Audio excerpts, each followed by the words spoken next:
Hola, muy buenos días a todas, todos, todes. Muchas gracias por acompañarnos el día de hoy en esta sesión dentro del Foro Regional sobre Empresas y Derechos Humanos. La sesión se llama Más allá del orgullo y es sobre cómo evitar en el comportamiento empresarial el pink washing o rainbow washing al abordar los temas de derechos de las personas LGBTI. Permítame antes que nada presentarme.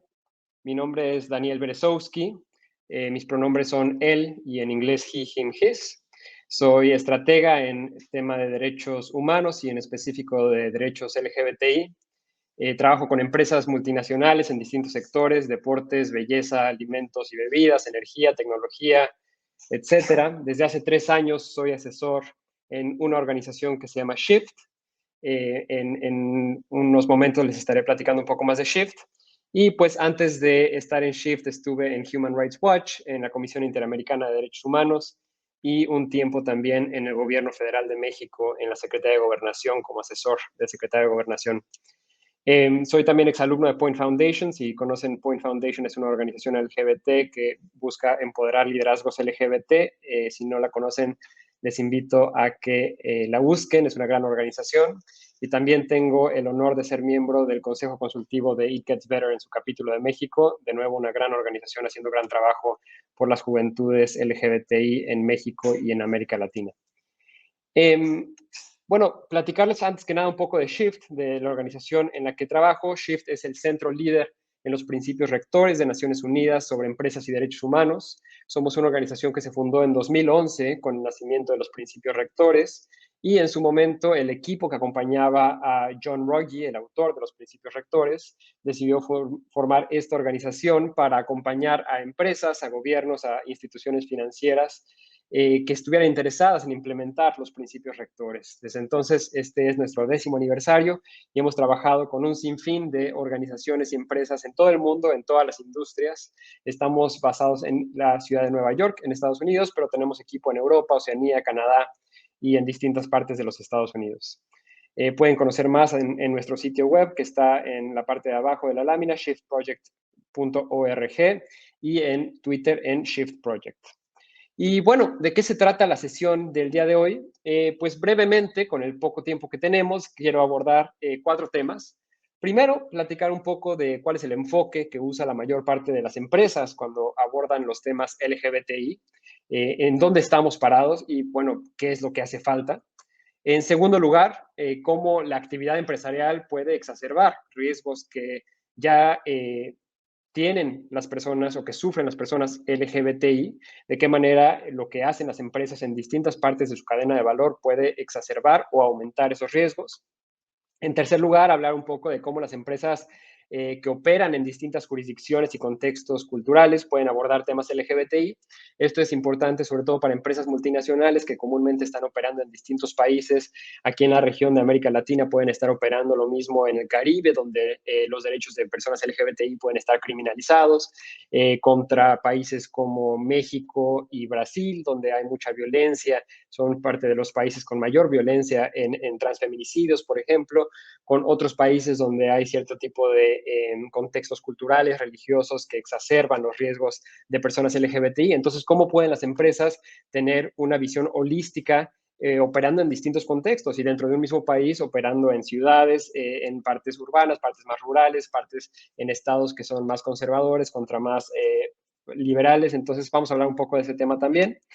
Y por último, hablar un poco de las formas en que las empresas pueden hacer uso de su apalancamiento, de su liderazgo, para lograr un cambio positivo, el qué hacer y también un poco el qué no hacer con el liderazgo empresarial cuando se busca generar un cambio positivo en temas de derechos de personas LGBTI. Antes que nada, quisiera empezar con esta frase de Michelle Bachelet, alta comisionada de Naciones Unidas para Derechos Humanos, que dijo hace unos años: en el centro de los asesinatos y violencia contra la comunidad LGBTI se encuentran los prejuicios y el odio, y solo podremos prevenir esos delitos si somos lo suficientemente valientes para abordar estos factores en toda la sociedad. Y por ello, necesitamos que la comunidad empresarial desempeñe un papel positivo. Es decir, en pocas palabras, en el fondo, detrás de la violencia, detrás de la discriminación, detrás del odio que sufrimos las personas LGBTI, están los prejuicios. Y muchas veces esos prejuicios, esas formas de pensar, esa forma de avanzar, cierta forma de entender a las personas LGBTI, viene de la manera en que las empresas fomentan también desde su forma de operar, desde su forma de publicitar, desde su forma de usar su voz, ciertos prejuicios, ciertos estigmas. Entonces, obviamente, las empresas tienen un rol ahí importante que jugar. Y bueno, empecemos por decir que para una gran parte de las empresas globales, de las empresas multinacionales y cada vez más de las empresas también a nivel nacional, locales, pues ya no es un tema tan nuevo, ¿no? Es un tema que para algunas empresas llevan trabajándolo incluso ya un par de décadas, desde que en un inicio en los 80s, 90s hablaban en conexión a temas de VIH sobre todo, y poco a poco que han empezado a hablar del tema de una manera un poquito más diferenciada. Pero, pues, ¿qué es lo que estamos viendo en las empresas? Vemos distintas cosas, ¿no? Por un lado, vemos que algunas empresas tienen un enfoque, sobre todo de recursos humanos, es decir, pues buscan tener una política de no discriminación, incluir temas de orientación sexual, quizás de identidad de género en sus políticas de no discriminación. Hay algunas empresas que están optando por tener prestaciones como licencia de paternidad para parejas del mismo sexo, seguros médicos que incluyan algunos tratamientos o algunas necesidades de personas transgénero. Vemos algunas redes LGBTI, los típicos círculos arcoíris, círculos LGBTI y de aliadas, de personas aliadas en las empresas, sobre todo en oficinas centrales. Eventos por el mes del orgullo, muchas veces en junio, julio, vemos que las oficinas tienen sus eventos de sensibilización, sensibilización. Entonces, esa parte de recursos humanos, vemos también, pues, marketing y publicidad cada vez más, y sobre todo otra vez en mayo, junio, julio, estos productos arcoíris que empiezan a aparecer por todos lados, campañas dirigidas al público LGBT. Por cierto, aquí estoy usando en ocasiones el acrónimo LGBTI, a veces uso el acrónimo LGBT, a veces uso el acrónimo LGBTQIA.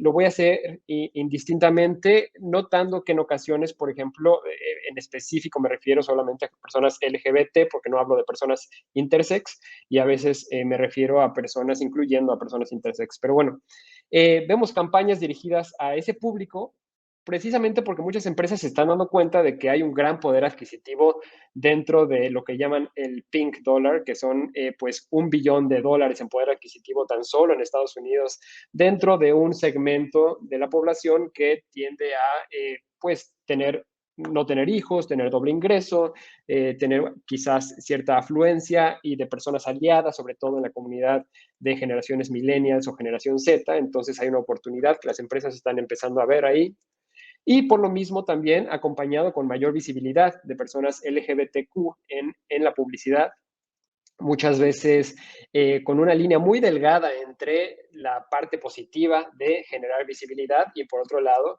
la parte de hacer uso de estas personas o de quizás generar incluso estereotipos. Y también la participación en Pride, ¿no? Vemos estos carros alegóricos de las empresas y nuevamente una tensión ahí entre lo que muchas veces dicen las empresas, el querer colaborar, el querer apoyar una causa versus el querer usar una causa para tratar de atraer los reflectores a sus marcas y a sus productos. Entonces, no siempre he visto muy bien por los colectivos LGBTI, pero siempre una tensión entre qué tanto es apoyar y qué tanto es pues utilizar las causas para su propia causa. Desde una perspectiva de responsabilidad social empresarial, es decir, esta idea de las empresas tienen una responsabilidad, pues quizá un poco más noventera, ¿no? De qué manera apoyamos, de qué manera ayudamos. Vemos que ciertas empresas, pues, hacen donativos, apoyos, quizás tengo aquí una fabulosa campaña que hubo hace unos años de Doritos Rainbow, que apoyó a It Gets Better con parte del ingreso que tuvieron a partir de ese producto. En fin, no es nada malo, incluso son grandes apoyos que reciben y de las que dependen muchas organizaciones LGBT, pero que están enfocadas en la responsabilidad social empresarial más que en la responsabilidad corporativa bajo los principios rectores. Índices para medir el desempeño, quizás algunos de ustedes estén familiarizados con Equidad MX en México o Equidad en Chile, que es esta parte del Corporate Equality Index de Human Rights Campaign, que busca dar una calificación a las empresas del 0 al 100 basado en si tienen una política de inclusión, si tienen algún tipo de comportamiento. Entonces, cada vez más vemos que empresas buscan utilizar esos rankings para ver de qué manera se sitúan. Y pues ciertas iniciativas multiactor, ¿no? Los principios de la ONU en materia LGBTI, no confundir con los principios rectores. Los principios de la ONU son lo que en inglés se llama the UN Standards of Conduct en tema específico LGBTI, que fueron publicados por la ONU en 2017. Ciertas coaliciones que se empiezan a formar. En México vemos varias y en otras partes de América Latina. Y cierto cabildeo empresarial, particularmente en aquellas zonas donde hay pues mayor apoyo, o quizás donde el tema es más favorable, donde quizás los gobiernos están apoyando el tema y las empresas ven una forma de apalancar o de usar su voz para tratar de impulsar esos temas. Entonces, pues todos estos esfuerzos son maravillosos y son muy necesarios. Eh, y sin embargo, hay un sin embargo ahí. En pláticas con empresas de distintos sectores que hemos estado platicando con empresas de todos los sectores, deportes, belleza, etcétera, pues vemos algunos contras, ¿no? Algunos puntos que no necesariamente son favorables. Y, por ejemplo, que pues muchos de estos esfuerzos tienden a depender del liderazgo de un grupo o de una persona que lo hace propio, ¿no? Comúnmente vemos que es el grupo de aliadas y de personas LGBT que dicen nosotros queremos hacer algo y entonces empiezan a hacer algo, pero pues no es algo que propiamente esté en la cultura de la empresa, entonces esa persona o ese grupo se van de la empresa y los esfuerzos dejan de existir. Muchas veces vemos que las conversaciones de recursos humanos, marketing, sostenibilidad suceden, pero cada una sucede de manera aislada y no hay una integración de estos esfuerzos. Vemos que hay buenas intenciones, pero que en ocasiones pueden ser contraproducentes o incluso peligrosas, ¿no? De personas que quieren hacer algo, que tienen muy buena intención, pero que no están informadas por las voces de las partes afectadas o interesadas. Muchas empresas que ven desafortunadamente el acrónimo LGBTI como si se tratase de un grupo homogéneo, ¿no? Muchas campañas alrededor de esto de amor es amor, love is love, pensando que con eso se está cubriendo a todo el acrónimo LGBTI, cuando en realidad pues se refiere a una causa muy particular o en el caso de matrimonio igualitario, por ejemplo, una causa muy particular cuando hay muchas otras causas, necesidades dentro del acrónimo e incluso dentro del acrónimo, pues las distintas intersecciones con raza, estatus socioeconómico, estatus migratorio, etcétera.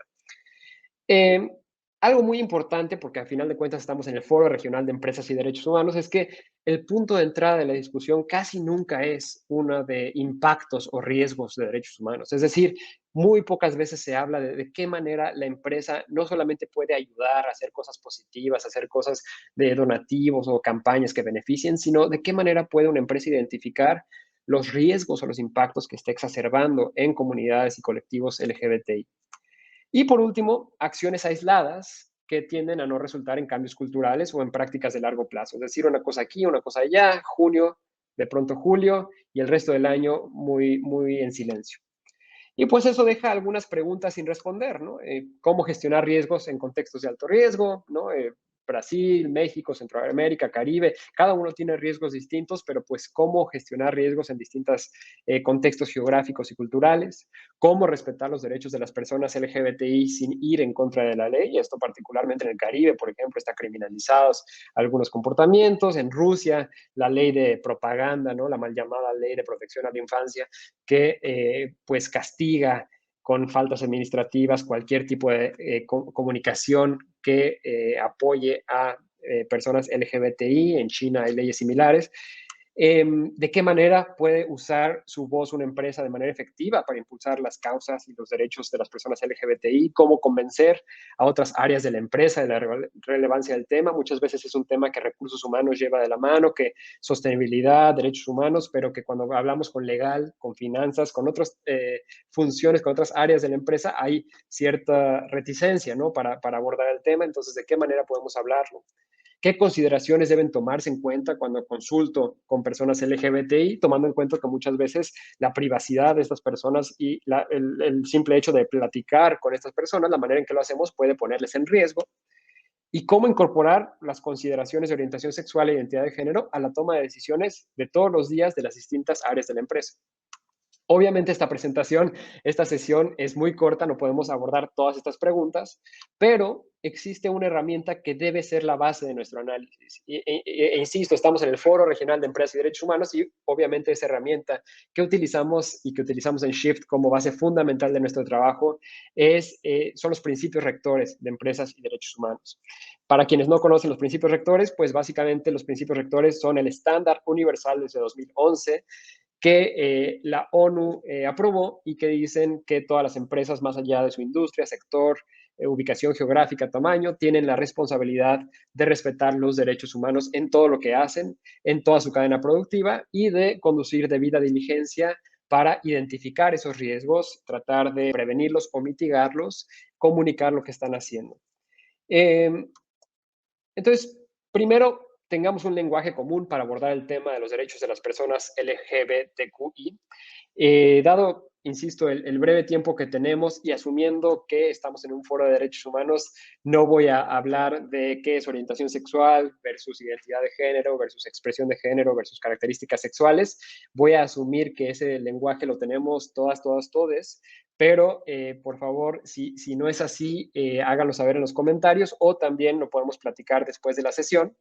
Lo que sí quiero platicar un poco es a lo que nos referimos cuando hablamos de discriminación estructural.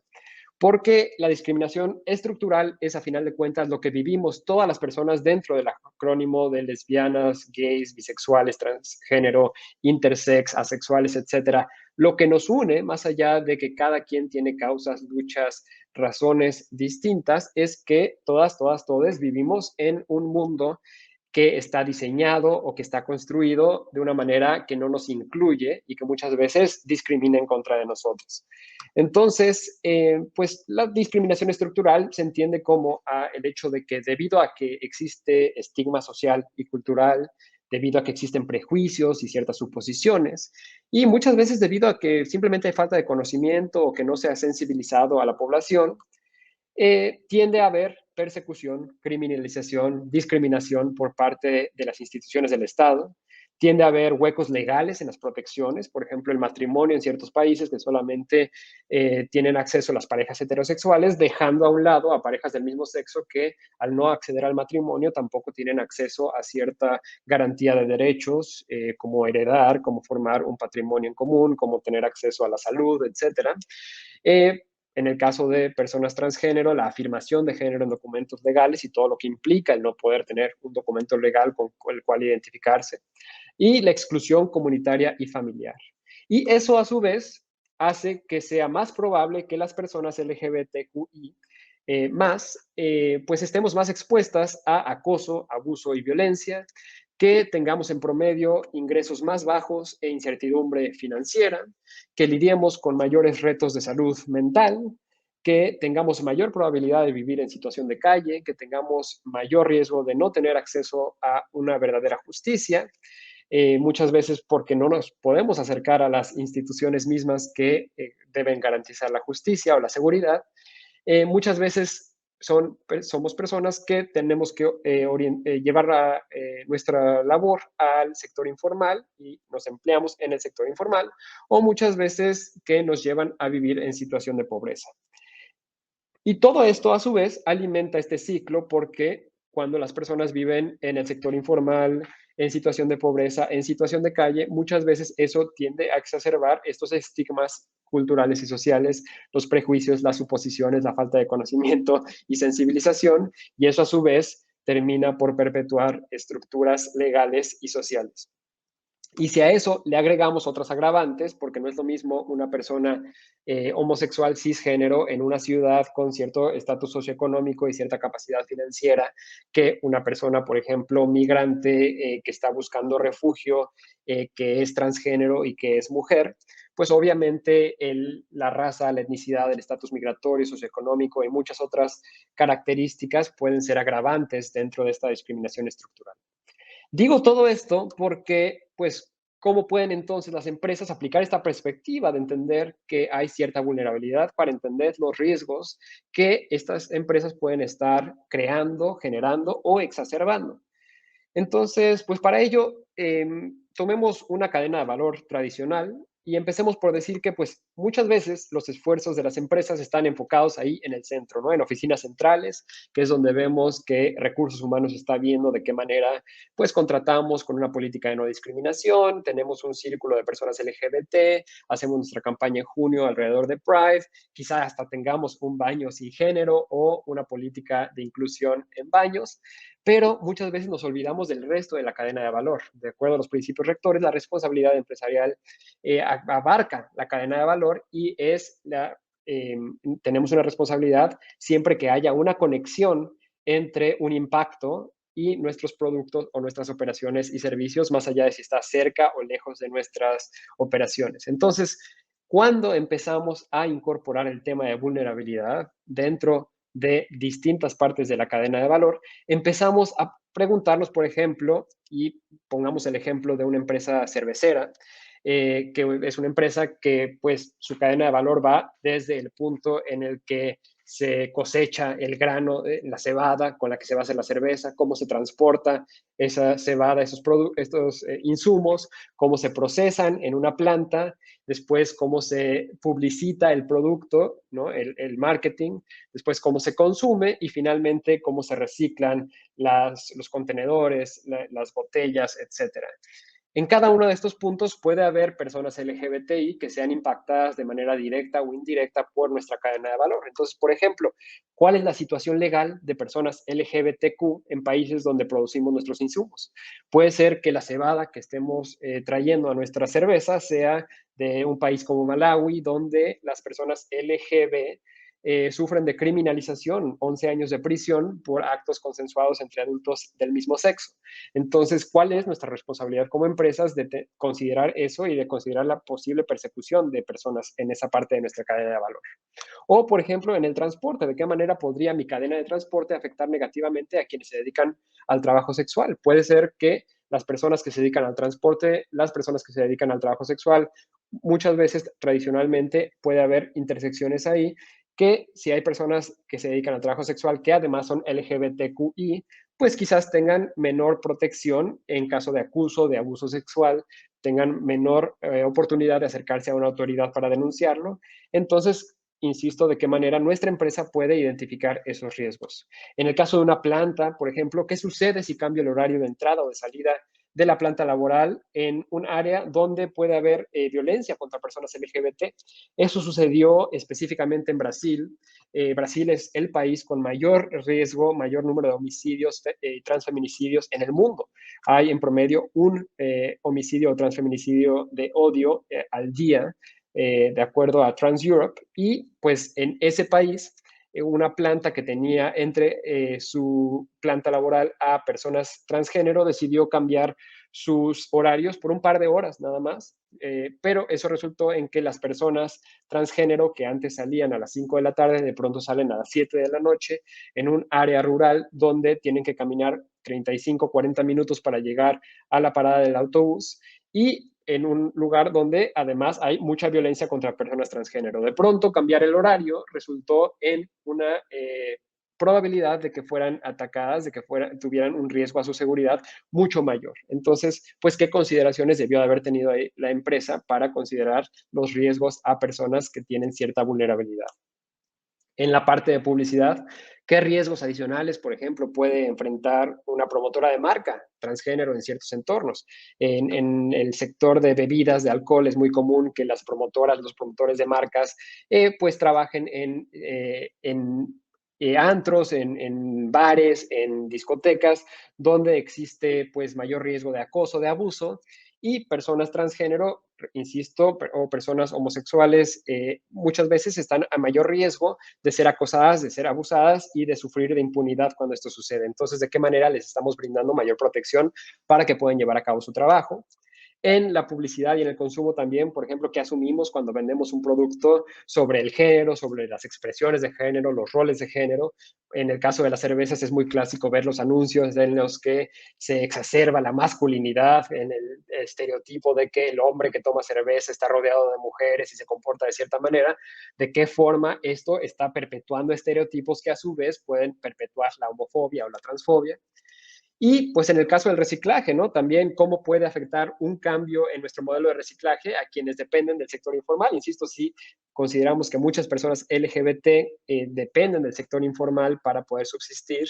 En el reciclaje existen muchas cadenas de sector informal, entonces, ¿de qué manera cuando nosotros tomamos una decisión sobre qué vamos a hacer con nuestra cadena de reciclaje, podemos indirectamente estar afectando a personas que sufren de cierta vulnerabilidad?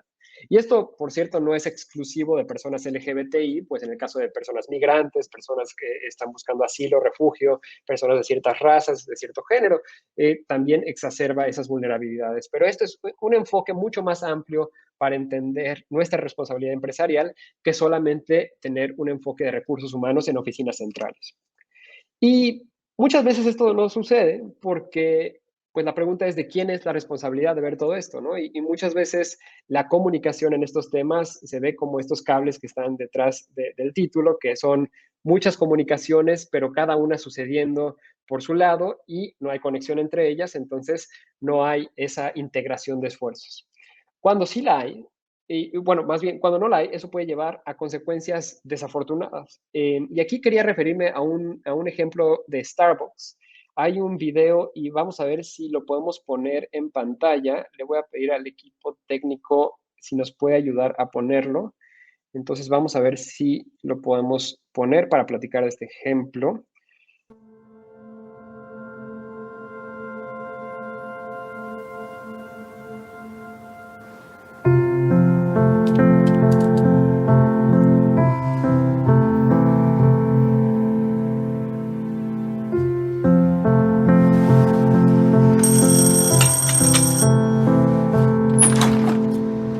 Gemma Miller.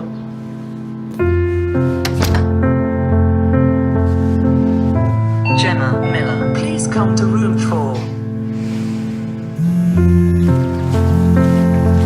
Hello. Hello, am I talking to Gemma?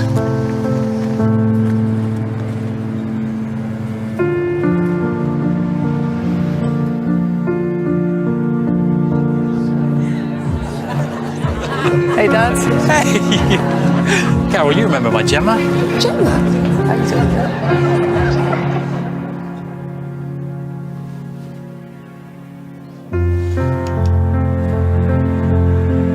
And what's your name? It's James.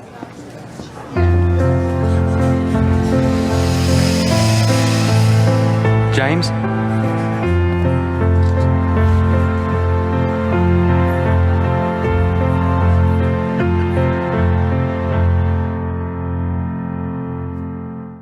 Perfecto, muchas gracias por poner el video. Y regresamos entonces a la presentación. Em,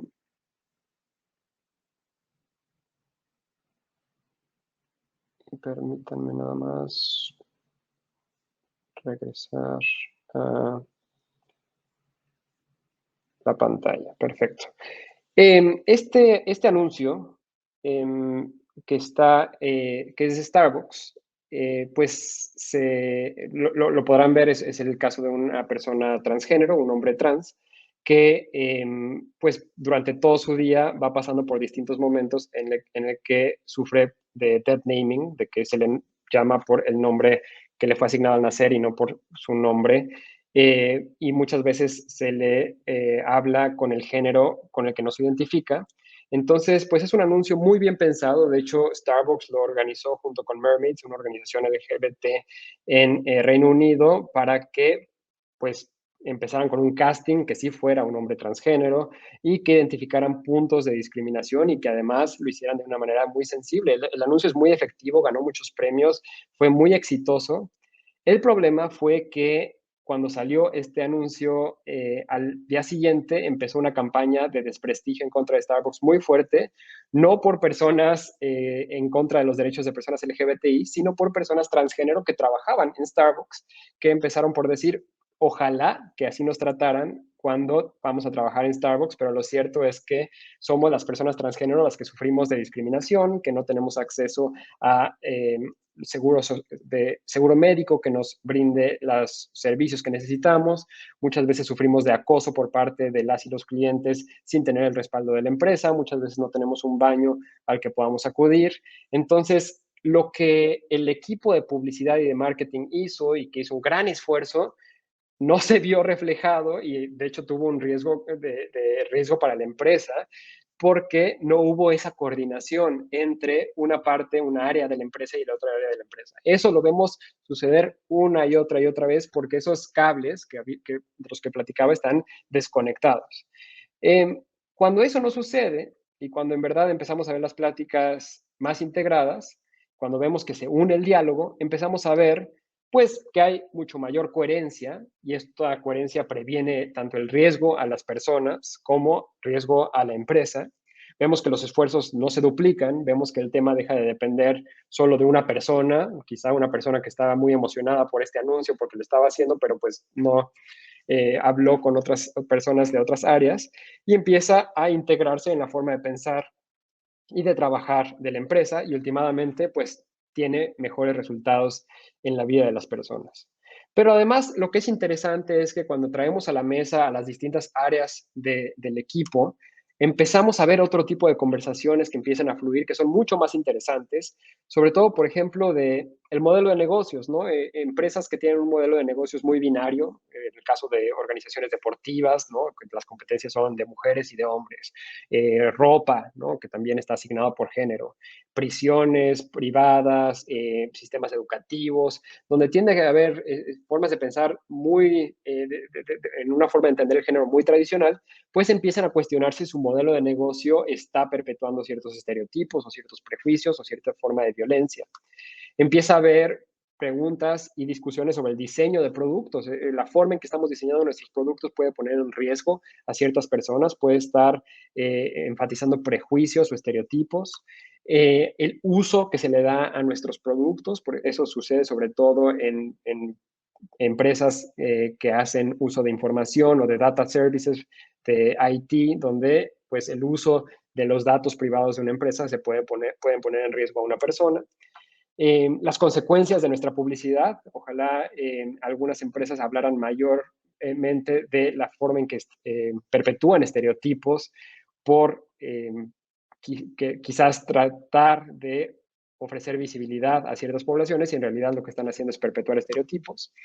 ¿Cómo elegimos con quién colaborar? De pronto las empresas empiezan a pensar en, pues, si vamos a tener proveedores, ¿qué les vamos a pedir a esos proveedores en cierto tipo de políticas de no discriminación? ¿Y cómo elegimos en dónde invertir o en qué país invertir o de qué manera vamos a tomar la siguiente decisión, tomando en cuenta los riesgos en los que podemos poner a ciertas personas? Ahora, este tipo de conversaciones son difíciles de tener y sobre todo cuando se trata de personas dentro de derechos humanos, sostenibilidad, recursos humanos, que normalmente son los campeones de estos temas, pero que cuando tratan de hablar con legal, con finanzas, con el equipo que está a cargo de pues ver a final de cuentas cuál va a ser la utilidad de cada trimestre, es difícil llevarlo a la mesa. Entonces, pues cuando sea útil es importante usar el caso de negocios. El caso de negocios es decir, ¿por qué le beneficia esto a la empresa? E insisto, estamos en un foro de empresas y derechos humanos donde entendemos que esto no se debe de hacer porque sea beneficioso para la empresa, sino porque es una responsabilidad de la empresa bajo los principios rectores, porque es una responsabilidad ética además, pero muchas veces el caso de negocios nos ayuda a empezar esa conversación. Entonces, pues el caso de negocios es que empresas que tienen políticas de inclusión tienden a tener mayor retención de personas que trabajan ahí, menores costos de reemplazo de su talento y mayor compromiso de quienes trabajan en empresa. Por cierto, estos puntos de esta lámina en específico aluden a un libro que, si no han leído, se los recomiendo, se llama The Economic Case for LGBT Equality, de Lee Badgett. Es un gran trabajo que hizo Lee Badgett, quien estuvo antes en el Banco Mundial, haciendo también análisis sobre cómo puede impactar la discriminación y la exclusión a la situación financiera de una empresa, de un país. Por la parte legal, pues tiende a haber menos costos para las empresas que no tienen que lidiar con demandas o juicios legales por discriminación o por este tipo de situaciones. Lee Badgett también habla de cómo ciertas empresas, cuando adoptan políticas de no discriminación y cuando tienen a personas LGBT en su consejo, ven también un incremento en el precio de sus acciones. Tienen mayor reputación, sobre todo en un consumidor o una persona que busca emplearse en las empresas que dentro de la generación millennial, la generación Z, tiene una opinión cada vez más favorable sobre poblaciones LGBT. Y en el caso de países, porque muchas veces como empresas tenemos que hablar con gobiernos para tratar de avanzar estos temas, también hay puntos importantes sobre cómo los países que excluyen a poblaciones LGBTI ven un impacto negativo en su Producto Interno Bruto de millones o incluso hasta miles de millones de dólares. Y Lee Budget habla del caso de Kenia, de India, de Filipinas, que ha analizado de manera muy puntual. Entonces, si quieren más detalles, con gusto se los puedo pasar o les recomiendo que revisen el libro. Ahora, el contexto importa. Y en esto quiero hablar sobre un ejemplo que tuvimos hace unos meses de una empresa que tiene operaciones en más de 100 países y que tiene sus oficinas centrales en Europa y decidió en el mes del orgullo poner este mensaje en su intranet diciendo: creemos que el amor es amor, estamos orgullosos de respaldar a nuestros empleados LGBT y celebrar la diversidad en nuestra empresa. Es un mensaje muy importante de respaldo. El problema fue que decidieron en oficinas centrales mandarlo a todas las computadoras al mismo tiempo en todos los países y de pronto todas las personas llegaron a sus computadoras y les apareció este mensaje. Al día siguiente les hablaron de una oficina en el este de África diciendo que había una huelga de empleados que dijeron que hasta que no quitaran ese anuncio de sus pantallas no iban a entrar a trabajar. Y así durante la semana se fueron sumando más países, sobre todo el este de África, que decían: estos no son los valores africanos, estos no son los valores nacionales o culturales, así es que hasta que no quiten esto, nosotros no vamos a trabajar para la empresa. Entonces, de pronto, la empresa se dio cuenta de que estaba entre dos males, entre quitar el letrero y contradecir esto de que respaldan a empleados LGBT, o dejar el letrero y perder las operaciones que tenían en esos países por muchos días por la huelga que estaban teniendo. El problema es que, pues desafortunadamente, no había un mal menor para elegir. Tuvieron que, al final de cuentas, quitarlo y pues tratar con cada país por su lado. Pero el problema fue que no se preguntaron de qué manera podían avanzar el tema de derechos de las personas LGBT en cada país y cómo podían usar su voz específicamente en cada país, en lugar de tener lo que se llama en inglés one size fits all, es decir, una solución igual para todos los países. Y obviamente esto resultó ser contraproducente. Entonces, el contexto en el que opera una empresa importa, incluso en países de América Latina y el Caribe, insisto, es muy distinto en países del Caribe del Este, donde algunos temas siguen criminalizados, en algunos países como México, que tienen ciertas protecciones en la ley, pero donde sigue existiendo mucha impunidad, algunos otros países donde la religión juega un papel muy importante en la toma de decisiones. Entonces, dentro de ese contexto es importante considerar quién me puede ayudar a entender mejor el contexto local, qué entienden las organizaciones locales que yo no puedo entender, cuáles son los temas de relevancia en el contexto específico. En algunos países, los colectivos LGBT están buscando específicamente el matrimonio igualitario. En otros países, pues ese tema se va a ver dentro de 10 años porque apenas estamos hablando de criminalización o identidad o terapia, las mal llamadas terapias de conversión. ¿Qué rol pueden jugar como empresas? ¿Qué rol debo jugar como empresa? Porque no siempre el rol que me toca a mí jugar es el mismo y no siempre mi voz va a aportar algo. Muchas veces puede ser contraproducente. Entonces, ¿de qué manera puedo ser más efectiva como empresa en mi rol? Muchas veces no es necesariamente agarrar el megáfono y tratar de mandar una campaña a través de mis canales publicitarios. Muchas veces es diplomacia, cabildeo, una carta en privado, algún comentario a una persona que toma decisiones, o simplemente ser una embajada segura para personas que son perseguidas. ¿Y cuál es el lenguaje correcto para usar? ¿Cuáles son las audiencias que necesitan escuchar mi mensaje? Y también preguntarse si yo como empresa debo ser quien hable o si más bien debo ceder mi espacio para apuntalar las voces de quien verdaderamente necesitan ser escuchadas, pero que muchas veces no tienen los reflectores. Entonces, más que yo tratar de ser portavoz de las causas LGBT, ¿de qué manera puedo usar mi apalancamiento para ceder ese espacio para que las personas LGBT puedan utilizar ese espacio? Y hablando de la voz de las partes afectadas, pues muchas veces también es importante considerar de qué manera esa voz, al recopilar opiniones, perspectivas, quejas o algún tipo de afectaciones de esas personas, podemos poner en riesgo a esas personas. Y aquí unas últimas consideraciones, sabiendo que quedan pocos minutos. la voz de las partes afectadas es importante recopilarla, es importante entender la perspectiva y la experiencia vivida de las personas dentro de su orientación sexual, dentro de su identidad de género, dentro de su forma de expresar su género, y al mismo tiempo considerar que pues, antes que nada, ¿quién está alrededor de la mesa?, ¿no? Muchas veces creemos que tenemos una mesa muy diversa y en realidad tenemos a puros hombres gay, cisgénero, con cierto estatus socioeconómico que tienen cierta experiencia vivida, pero que desde luego no representan a todas las identidades, todas las orientaciones, todas las expresiones y todas las intersecciones del acrónimo. Entonces, ¿de qué manera nos aseguramos de tener a todas las personas, todas las identidades o la mayor parte de identidades posibles dentro de la mesa? Y cuando no las tenemos en la empresa, ¿de qué manera podemos salir con organizaciones locales, con otras voces para escuchar esas perspectivas? ¿De qué manera se puede proteger la identidad y privacidad de quienes participan? Una persona que está en el closet, que no quiere revelar su orientación sexual o que desea no revelar su estatus transgénero, pues quizás tenga algo que decir, pero no se va a sentir seguro, si se le invita a una reunión para hablar de los temas de acoso, de abuso, de discriminación, si al ir a la reunión está de cierta manera señalando que pertenece a cierto grupo. Eh, ¿De qué manera pueden estar sesgadas las preguntas por mis propios prejuicios o suposiciones? Muchas veces, por ejemplo, una pregunta que teníamos en una empresa que hizo una encuesta que decía, eh, la pregunta era, ¿te sientes seguro para salir del closet en la empresa porque hay un ambiente de igualdad? Y pues dentro de eso, pues resulta que se había hecho una suposición de que todas las personas cuando se sienten seguras quieren salir del closet. Muchas veces las personas simplemente no quieren salir del closet porque es una decisión personal. Entonces, ¿qué suposiciones, qué prejuicios?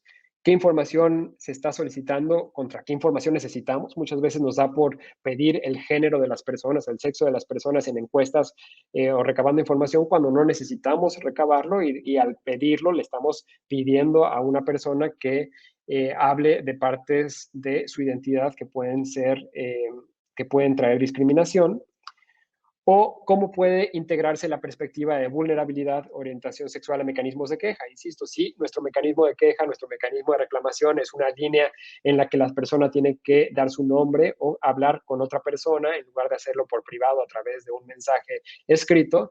Eso le puede causar mayor temor a una persona que cree que al hablar a esa línea telefónica o al acudir a una oficina, de cierta manera se le va a exponer a tener que revelar su orientación sexual, su identidad de género. Veo que hay un comentario en el chat, dice, es necesario que las y los empleadores trabajen en políticas públicas que respeten la identidad de género de las personas desde su sentir más allá de lo legal, especialmente para aquellas personas no binarias en que su nombre no le identifica. Claro que sí, es totalmente cierto eso. Tenemos que empezar por saber que no en todas las geografías y no en todas las regiones, no en todos los países se permite que las personas puedan cambiar sus papeles para reflejar su identidad de género.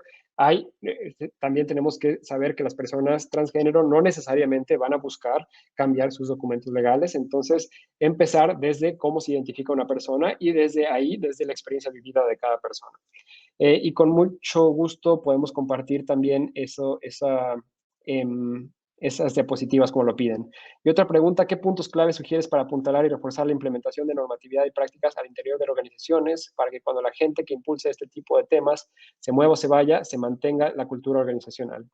Claro, es el tema del que hablábamos, ¿no? Si esto depende del grupo LGBT, del círculo arcoíris o como se llame dentro de la empresa, pues muy probablemente va a ser un tema de nicho, un tema que solo le interese a las personas. Entonces, cuando hacemos que este tema, de la misma manera que otros temas que son relevantes de la empresa, haya una persona encargada en cada área, cuando haya cierta rutina en la que cada mes, cada 2 meses se reúnen para revisar y se asignan responsabilidades dentro de cada parte de la empresa, entonces empezamos a ver mayor integración porque se empieza a unir a los KPIs en los que tienen que reportar, se tienen que unir a metas de éxito con que se mide muchas veces los incentivos, las compensaciones, etcétera, pero integrarlo más al día a día y no nada más a el interés que pueda tener personalmente una persona. Solamente porque estamos terminando con el tiempo, todo esto de lo que estuve platicando está en una publicación que tenemos en nuestro sitio web, shiftproject.org /orgullo, está disponible tanto en inglés como en español. Entonces les invito, es una descarga gratuita que pueden hacer, a que la revisen, a que la lean. Y por último, a dejarles esta frase que dice del ex alto comisionado de la ONU para los Derechos Humanos, que dice: las empresas deben decidir entre combatir activamente la discriminación contra las personas LGBTI o aceptar que de hecho son parte del problema, pero ser neutrales no es una alternativa. Muchas gracias por escucharnos, muchas gracias por estar en esta sesión. Les dejo mis datos de contacto aquí y con mucho gusto seguimos el diálogo más allá de la sesión y muchas gracias por el interés en impulsar el tema.